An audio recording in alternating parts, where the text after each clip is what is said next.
Bonjour à tous et bienvenue aux vidéos de l'Écomarché de juillet 2026, une revue mensuelle de l'actualité dans le secteur des grains. Le rapport mensuel de Loisier sur l'offre et la demande comportait quelques surprises, surtout en ce qui concerne l'ancienne récolte, puisque les données sur les superficies ensemencées et récoltées et sur les stocks de blé pour 2025-2026 aux États-Unis avaient déjà été publiés le 30 juin dernier.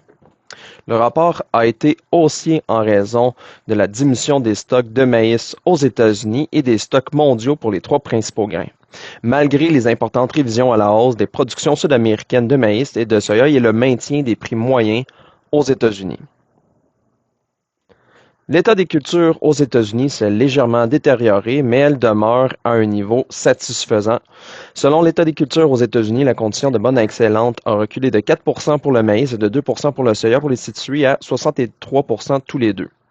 La récolte de blé d'automne est complétée à 81% en légère avance de 2% sur la moyenne quinquennale. Le rythme des exportations aux États-Unis reste soutenu pour le maïs, tandis que les exportations de blé et de soya continuent de tirer de l'arrière. Par rapport à la moyenne quinquennale, les ventes de l'année récolte en cours affichent une avance de 23% pour le maïs et un retard de 18% pour le soya et de 27% pour le blé. Les achats chinois pour le soya américain ont véritablement repris pendant le mois de juillet. Depuis le 8 juillet, les déclarations de vente quotidiennes à plus de 100 000 tonnes se sont élevées à 1,88 million de tonnes.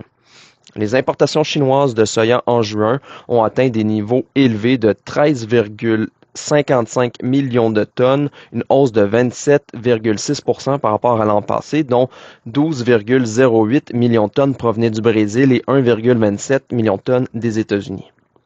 De janvier à juin 2026, les importations en provenance des États-Unis ont diminué de 42,4%, tandis que celles du Brésil ont augmenté de 9,1%. Les récoltes en Amérique du Sud ont accumulé du retard en raison des conditions humides. Au Brésil, la récolte de maïs safrinat est complétée à 60% par rapport à 68% l'an passé. En Argentine, la récolte de maïs est complétée à 70%, accusant un important retard par rapport à la moyenne. Selon l'état des cultures de la tournée des grandes cultures du Québec, les cultures continuent d'accumuler du retard par rapport à la moyenne quinquennale. Un retard de 16% pour le stade de la sortie de la croix du maïs à 74%, de 5% pour le remplissage de la gousse du soya qui se situe à 22% et de 15% pour la maturité du blé de printemps à 24%. La récolte de blé d'automne est complétée à 58%, un retard de 19% comparativement à la moyenne quinquennale. En Ontario, la récolte de blé d'automne est complétée à 63%.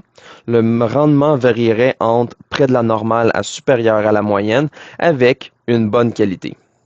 Dans l'Ouest canadien, les conditions chaudes et sèches de la semaine du 20 juillet ont favorisé un léger rattrapage du développement des cultures. Le huard a commencé le mois à un faible niveau, à 0,7069 US, en raison de la perspective de hausse du taux directeur aux États-Unis dans un contexte d'inflation persistante.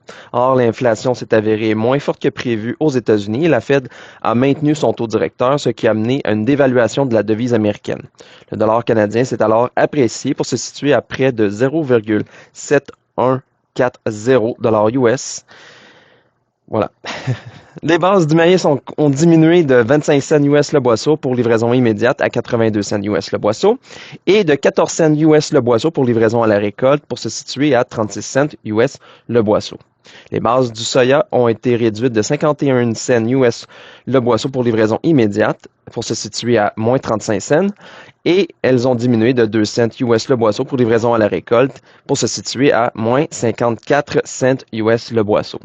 Ce fut un aperçu du mois de juillet. J'espère que cela vous a plu. Si vous voulez lire notre texte complet, je vous invite à le consulter sur notre site internet au www.pgq.ca. Je vous donne rendez-vous dans un mois pour l'édition d'août.